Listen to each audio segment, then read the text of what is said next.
Hi viewers, welcome to Politicos. ప్రస్తుతం మన మేడ్చల్ మల్కాజ్గిరి జిల్లాలోని జవహర్ నగర్ మున్సిపల్ ప్రాంతంలో ఉన్నటువంటి కేపిఎన్ కాలనీలో ఉన్నాము.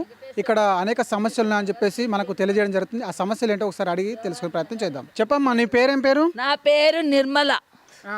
విన్నావా? ఇక్కడ మేము ఉండబట్టి కూడా 15 సంవత్సరాలు అవుతుంది.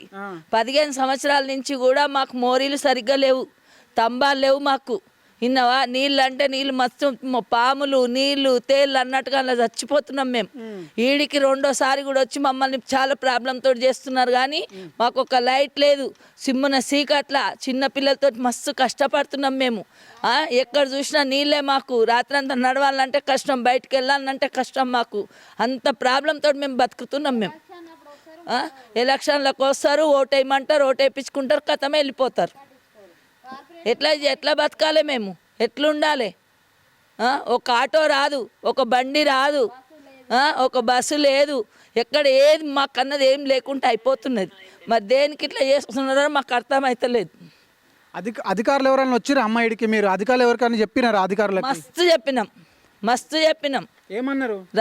ఆయన పేరు ఏం పేరు? ఈటల రాజేందర్ వచ్చిపోయిండు. విన్నావా? మళ్ళీ గెలిచిన ఆయన కార్పొరేటర్ సతీష్ గౌడ్ వచ్చిండు. ఇక్కడ గల్లీ కార్పొరేటర్ ఆయనే అయ్యిండు. ఆయన సతీష్ గౌడే అయ్యిండు. ఆయన వచ్చిండు. ఎవరు వచ్చిన ఫస్ట్ ఏమో ఉప్పు నరసింహ ఉండే, చచ్చిపోయిండాడు. ఇంకో మల్లేష్ అని ఉండే, ఆడు అర్జెన్స్ ఆయన చచ్చిపోయిండు. ఈయన కార్పొరేటర్ వచ్చిండు. ఈయన కూడా ఏం చేయలేకపోతున్నాడు మాకు. మేము 5,000 పెట్టి తిండికి లేకుండా 5,000 పెట్టి మట్టి పోపించుకుంటున్నాం. మేము పోపించుకున్నా కూడా మాకు ఇళ్ళకి నీళ్ళు వచ్చేస్తున్నాయి. నీళ్ళతో సరిగ్గా పాములు వస్తున్నాయి. మరి ఎట్లుండాలి మేము? ఎట్లా బతకాలి? పడి ఒక కాలు మొత్తం మొక్కలు వలిగిపోయింది. నేను బడి ఇక్కడ జగ లేకుండా పోనీకే రాకుండా అన్నట్టుగా అన్ని దిక్కులు చేస్తున్నారు. మా దిక్కు చేయనీకి ఏమైంది? మేము ఏం ప్రాపం చేసినాం? మేము పైసలు పెట్టి కొనుక్కోలేదా? మేము కూడా అన్నీ చేసినాం కదా. పోనీ టెక్స్ కడతలేమా? మేము ఏం కడతలేము, అన్నీ చేస్తున్నాం మేము. ఇంకేం కావాలి? ఇక్కడ నల్ల నీళ్ళు కూడా వస్తలేవా అని చెప్పేసి అక్కడ ఉన్నామంటుంది, వాస్తవమేనా? నల్ల నీళ్ళు వస్తున్నాయి. ఎప్పటి నుంచి వస్తున్నాయి? ఇప్పుడు 2-3 సంవత్సరాల నుంచి వస్తున్నాయి. 3 అంటే 2 సంవత్సరాలన్నర అనుకో. టెక్స్ కట్టినాం, నల్లలు తెచ్చుకున్నాం. అవి కూడా పైపులు సరిగ్గా లేవు. కిందికి వేసిన పైపులు అప్పుడు మా అంటే 6-5 వేసేసిండ్రు. ఆడికైనా మళ్ళీ ఆ పైపుకే పలగొట్టి పెట్టుకున్నట్టున్నది. పైపులు సరిగ్గా నీళ్ళు మాత్రం వస్తున్నాయి. బిల్లు కట్టించుకుంటున్నారు మాతోటి. ఒక దిక్కేమో మా పైన అంటే ఒక దిక్కేమో బిల్లు కట్టించుకుంటున్నారు. కొంచెం అంతనే ఉన్నది. ఈ మోరీలు ఎటు పోతున్నాయమ్మా? మరి మీ మోరీలు రోడ్డు మీదకి వచ్చినాయి. ఇంకుడు గంతలు దొక్కున్నాం మేము. ఇంకుడు గుంతలు నిండి బయటకైనా వచ్చినాయి, ఇడికైనా వచ్చినాయి అంటే నిండిపోవా? ఒకవేళ నిండిపోతే ఎటు పోతాయి? మరి అవి నిండిపోతే ఎట్లా పోతాయి? మొత్తం మాకు ఇంటి ముంగడికేనే, అందులోకైనా పాములు వస్తాయి, అన్ని చేస్తాయి. మరి ఇబ్బంది కదా? ఇబ్బంది అవుతుంది. ఒక్కొక్క దోమ ఇంత పెద్దగా ఉన్నది. పాములు చూసి అయితే చెప్తే నువ్వు భయపడతావు. ఇంట్లోనే ఉన్నాయి 4-5 పాములు. మేము ఎట్లా బతుకుతున్నామో అరచేట్ల పానాలు పెట్టుకొని బతుకుతున్నాం మేము. ఇక్కడ అందరు ఓను ఇండ్లు వాళ్ళే ఉన్నారా? రెంట్ వాళ్ళు కూడా ఉన్నారా? ఇక్కడ లేదు, వీళ్ళు రెంట్కున్నారు. ఓన్ వాళ్ళు ఏమో కడుతున్నారు, కథం కడుతున్నారు. ఇది ఉన్నది కథ. మరి దాని చేత ఇట్లా ఎవరైనా అధికారులు ఇట్లా వస్తలేరా? పెద్ద మనుషులు ఎంత అని చెప్పాలి? వాళ్ళు కూడా వచ్చిపోయారు, మీటింగ్కి వచ్చిపోయారు. మీటింగ్కి వచ్చిర్రు. మీటింగ్ మీరు చేస్తే మేము వస్తాం సార్, మాకు ఇక్కడ ఉండడానికి సౌలత్ లేదు, మేము ఎట్లా కావాలి అని ఇంత చెప్పినా కూడా మా మాట వినిపించుకుంటలేరు బిడ్డ. మేము ఎంత చాలా కష్టపడుతున్నాం. ఇంత అంటే ఇప్పుడు నేను ఒక్కదాన్ని ఇక్కడ వరుస వచ్చిపుడున్న పిల్లలు మల్కాజిల్లా కిరాయి పట్టుకొని ఉంటున్నారు. వాళ్ళు అంటే ఇక్కడ సౌలత్ లేదు, ఎట్లుంటారు చెప్పు? అవునా కాదా? నా ఇంట్లోనే 40 పాములు వెళ్ళినాయి. 40 పాములు ఒక్కడు ఎట్లుండొచ్చు నేను చెప్పు? మరి ఎట్లా బతకాలి మేము? మాకెవరు సహకరించేటోళ్ళు ఉన్నారు? ఇంత అధ్వానమా? మేమేం తక్కువ చేస్తున్నాం? పోనీ టెక్స్ కట్టమంటే కట్టబడుతుంది, బోట్లో ఎనికి రమ్మంటే వస్తుంది, మీటింగ్కు రమ్మంటే వస్తుంది. ఇంకా మీకేం తక్కువ చేస్తున్నాం మేము? మాకు మంచిగా పోసి, మాకు తంబాలు వేసి, మాకు లైట్లు కావాలి, రోడ్ కావాలి, మోరి కావాలి. మాకు డబ్బులు వద్దు బిడ్డ, మా కోట్లకు డబ్బులు వద్దు. ఆనాటి నుంచి కొనుక్కొని తిన్నామా? మేము అమ్ముకుంటామా? మాకు కావాలి, మీరు పని చేయాలి, మిమ్మల్నే మేము నిలబెట్టుకుంటాం. మేము వద్దంటలేం. మాకు ఎప్పటికున్నా కూడా పర్వాలేదు. అది మాట్లాడడం. చెప్పండి మేడం, మీ పేరేం పేరు? లక్ష్మి. మీరు ఎన్ని సంవత్సరాలు ఉంటున్నారు ఇక్కడ? ఇక్కడ మేము 6 సంవత్సరాల నుంచి ఉంటున్నాము. రెంటా ఓనా? ఓనే. ఓనేనా? ఓనే. ఇక్కడ మీరు ఈ సమస్యలు ఉన్నాయని చెప్పేసి ఆ పెద్దమ్మ అంటుంది, మరి అవి నిజమా కాదా మీరు చెప్పాలి ఒకసారి. నిజమే, ఆమె ఒక 18-16 సంవత్సరాల నుంచి ఉంటుంది ఇక్కడ. నిజమే, పాములు, ఈ మోరు నీళ్లు, ఏదో పేదోళ్ళం కదా తక్కువ వస్తున్నాయి కదా అని ఇండ్లు కొనుక్కున్నాము. అప్పట్లో కొనుక్కున్నాము. ఇప్పుడు ప్రతి 5 సంవత్సరాలకు ఒక నాయకుడు వస్తాడు, అమ్మ ఓట్లు ఏంటి అంటాడు, వేయించుకుంటారు. మమ్మల్ని పట్టించుకునే నాదుడే ఇక్కడ దిక్కు దివానం ఎవ్వరు లేరు. ఎవరి పాటికి వాళ్ళు గెలిచినరా పోయినరా ఉన్నారా. ఇక్కడ చూస్తున్నట్టయితే వీధి స్తంభాలు కూడా లేనట్టుగా కనబడుతున్నది. మరి దానివల్ల ఎలాంటి సమస్యలు ఎదుర్కొంటున్నారమ్మా? మాకు కరెంట్ ఇబ్బంది ఉంది, ఈ మోరీలది రోడ్డు చాలా ఇబ్బందులు ఎదుర్కొంటున్నాం. ఆ ఇబ్బందులు పోవాలంటే ఏ నాయకుడైనా ముందుకు వచ్చి మాకు స్తంభాలు, ఈ రోడ్డు, మోరీ ఇవి ఒకటి మాకు సహకరిస్తే మేము ఎప్పుడు ఓటేయాలి అనుకున్నాం. మాకు ఎవరు సహకరిస్తే వాళ్ళకి మా ఓటు ఉంటుంది. మేము ఓట్ల మాది మేము అమ్ముకునే రకాలం కాదు. ఎవరమైనా పేదోళ్ళ అమ్ముడు ఓరు, ఉన్నోళ్ళు అమ్ముడు పోతారు కానీ పేదోడు అమ్ముడు ఓడు ఎప్పుడైనా. ఇక్కడ దాదాపుగా ఎన్ని కుటుంబాలు ఉన్నాయమ్మా ఇక్కడ నివసించే వాళ్ళు? ఇక్కడ నివసించే వాళ్ళు ఒక 10-20 మంది ఉంటారు సార్. ఓన్ కాకుండా మొత్తం ఎన్ని ఇండ్లు ఉన్నాయి ఇక్కడ ఏరియాకి? ఇక్కడ ఏరియాలు ఉంటాయి, మొత్తం లెక్క పెట్టాలంటే ఉంటాయి ఒక 1000 ఇండ్ల దాకా అందరు ఉన్నారు.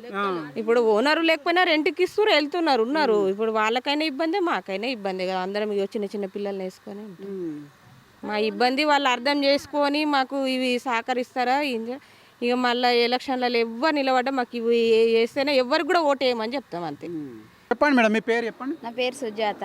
మీరు ఇక్కడ ఓనా రెంటా? ఓను. ఎన్ని సంవత్సరాలు ఉంటున్నారు? మేము వచ్చి 5 సంవత్సరాలు అవుతుంది. ఎలాంటి సమస్యలు ఎదుర్కొంటున్నారు? ఇక్కడ అంతా కరెంట్ లేదు, వాటర్ లేదు, డ్రైనేజ్ లేదు, ఏం లేదు. ఇక్కడ ఏంటంటే మాకు అమ్మినోళ్ళు ఇక్కడ అన్ని ఉన్నాయని చెప్పిర్రు. మేము కొనుక్కున్నాక తప్పదు ఉండక. మేము ట్యాక్సీ కడుతున్నాం, అన్ని కడుతున్నాం. కానీ ఓనర్ ఏం చేస్తారు అంటే ఇక్కడ వస్తున్నారు. మాకు ఎలక్షన్లప్పుడు మేము ఓట్లు ఇక్కడనే వేస్తున్నాం. ఇప్పుడు 5 సంవత్సరాలు అంటే 4 సంవత్సరాలు సంది. కానీ వాళ్ళు ఏమంటారు, మేము చేపిస్తామమ్మా అని అంటారు, చూస్తురు, వెళ్తురు. కానీ ఒక్కరు కూడా రారు. ఇక చూసి వెళ్ళిపోతారు. మేము అడగనికే వాళ్ళకి ఎప్పుడు వెళ్తామని అడగలేము వాళ్ళని. ఈసారి మాత్రం వచ్చిరనుకో మీకు 500 ఇస్తాం ఓటేయండి అంటారు. మాకు అవసరం లేదు, మాకు రోడ్ చేపియండి, మాకు స్తంభాలు వేయండి, మాకు లైట్లు లేవు, ఫోన్ లైట్ వేసుకొని పోవాలి. మా పిల్లలు స్కూల్కి వెళ్ళాలంటే మేము బాలాజీనగర్ బస్ స్టాప్కి వెళ్ళాలి, మాకు బస్సులు లేవు. ఇటు అసలు సౌకర్యం ఏం లేదు సార్. మాకు ఇవన్నీ కావాలి. వర్షం వస్తే మొత్తం వాటర్ అన్నీ వచ్చేస్తున్నాయి. వాటర్ వచ్చినాయి అంటే గుట్టంగా చూస్తురు. 1 కేజీ బియ్యం ఇస్తామంటారు, అప్పుడు రోడ్డు మీద కూర్చొని అంటారు. అక్కడ నా కమాన్ దగ్గరకు వస్తారు, మాట్లాడుతూ వెళ్తురు. కానీ మాకు మళ్ళీ తర్వాత రేపు వచ్చి ఇస్తామంటారు, అవి కూడా ఇవ్వట్లేదు. కమాన్ అవతల చేపించిర్రు, స్తంభాలు వేసిర్రు, మోరీ పైప్ లైన్ డ్రైనేజ్కి వేపించిర్రు. అది ఎక్కడ వేపించారు? మా సైడ్కే వేపించిర్రు. ఇక్కడ ఎందుకు వేపించిర్రు అంటే అక్కడ కూడా చేపిస్తామన్నారు కానీ ఇంతవరకు చెప్పలేరు. మాకు అది మాత్రం చేపియాలి. మీకు ఇక్కడ మున్సిపల్ ఆఫీస్ దగ్గరనే ఉంది, ఇప్పుడు వెళ్ళినారా మరి అక్కడికి? వెళ్ళినాము, వీడికి 3 సార్లు వెళ్ళినాము. వస్తాము చేస్తాము అని అంటారు కానీ ఇంతవరకు రావట్లేదు. వచ్చి చూడట్లేదు, రావట్లేదు. అసలు వస్తాము రాసిచ్చి వండమ్మ అంటున్నారు. మేము రాసిచ్చి వస్తున్నాం అందరం, మీ బస్సు వాళ్ళం అందరం, కిరాయిలు అనకుండా, ఓనర్స్ అనకుండా అందరం వెళ్తున్నాం, రాస్తున్నాం, వస్తున్నాం. కానీ వాళ్ళు వచ్చి పట్టించుకున్నట్లేదు. అసలు అధికారులు అస్సలు రావట్లేదు. ఈసారి మాత్రం కంపల్సరీ వస్తే మేము కొట్టనికైనా రెడీగా ఉన్నాం. ఇది మాత్రం గ్యారంటీ. ఎలక్ట్రికల్ పోల్స్ కూడా లేదు. మరి ఎలక్ట్రికల్ డిపార్ట్మెంట్ వాళ్ళు కూడా ఎప్పుడైనా వచ్చారు బిల్లు కోసం వచ్చినప్పుడు కూడా అడిగిరా? కోసం వచ్చిర్రు, బిల్లులు కడుతున్నాం. మేము అడిగినాం వాళ్ళకి. వాళ్ళు ఏమంటారు, మాకేందమ్మా తెలిసేది, మీరు అడవి కంప్లైంట్ ఇచ్చుకోండి అని వాళ్ళు అంటారు. ఇప్పుడు వాళ్ళదేం తప్పు ఉండదు కదా. అధికారులకు అడగండి కానీ మాకు అడిగితే మేము ఏం చేయలేము. మేము బిల్లు ఇస్తాం వెళ్తామని అంటారు వాళ్ళు. కానీ వీళ్ళు పట్టించుకున్నట్లేదు కదా. ఎవరు లీడర్లు అంటారు, వాళ్ళు ఎవ్వరు రావట్లేదు సార్. అసలు మాకే కార్పొరేటర్ కూడా పట్టించుకున్నట్లేదు. కార్పొరేటర్ ఊటంగా ఎప్పుడో ఒకసారి వచ్చి పోయిండు అంతేగాని ఇప్పటి వరకు చేస్తామని అన్నాడు, మాట తప్పేసిండు. అసలు రావట్లేదు, చూడట్లేదు. మీదేందో మీరు చావండి అన్నట్టు వదిలేసిండు అంతే. మాకు ఇక్కడ బస్సు కావాలి, లైట్ కావాలి, మెయిన్ మాంజురా వాటర్కి కావాలి, అవి లేవు. తాగనికే నీళ్ళు కావాలి, ఇవి కావాలి, డ్రైనేజ్ లైన్ కావాలి, లేదు. ఇనుకుడు గుంతలు కొట్టుకోండి అని అంటూ కొట్టుకుంటున్నాం. అవి నిండినాక మాకే కదా ప్రాబ్లం అవుతుంది. అవన్నీ చేయాలి మాకు అంతే. మనం చూస్తున్నాం కదండి, శ్రీ న్యూ వెంకటేశ్వర కాలనీలో అనేకమైన సమస్యలు ఉన్నట్టుగా ఇక్కడ ఉన్నటువంటి కాలనీ వాసులు తెలియజేయడం జరుగుతుంది. వీధి దీపాలు లేకపోవడం, అండర్ డ్రైనేజ్ లేకపోవడం, అది పాములుగా దోమలు రావడం వల్ల అనేకమైన విపరీతమైనటువంటి విష వ్యాధులతోని ఇక్కడ నివసిస్తున్నామని చెప్పేసి ఇక్కడ ఉన్నటువంటి కాలనీ వాసులు వాదనలు వ్యక్తం చేస్తున్నారు. ఇక్కడ బస్సు కూడా సరైన సమయానికి రాకపోవడం, అసలు బస్ స్టాప్ కూడా లేదు, పిల్లలు చదువుకోవడానికి వెళ్ళినప్పుడు చాలా ఇబ్బందులు పడుతున్నారని చెప్పేసి ఇక్కడ ఉన్నటువంటి స్థానికులు వ్యక్తం చేస్తున్నారు.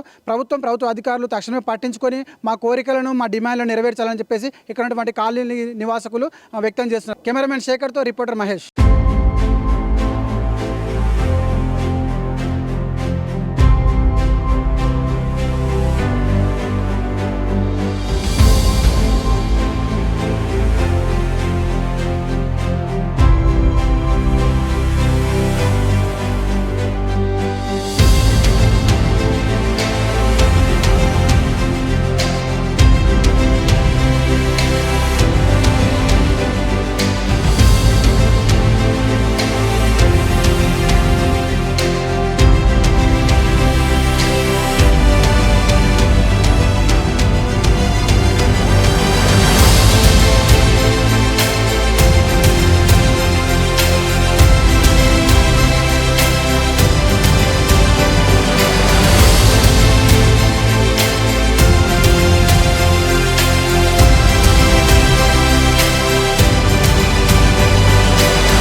subscribe to the channel and download the Politicos app from the links in the description.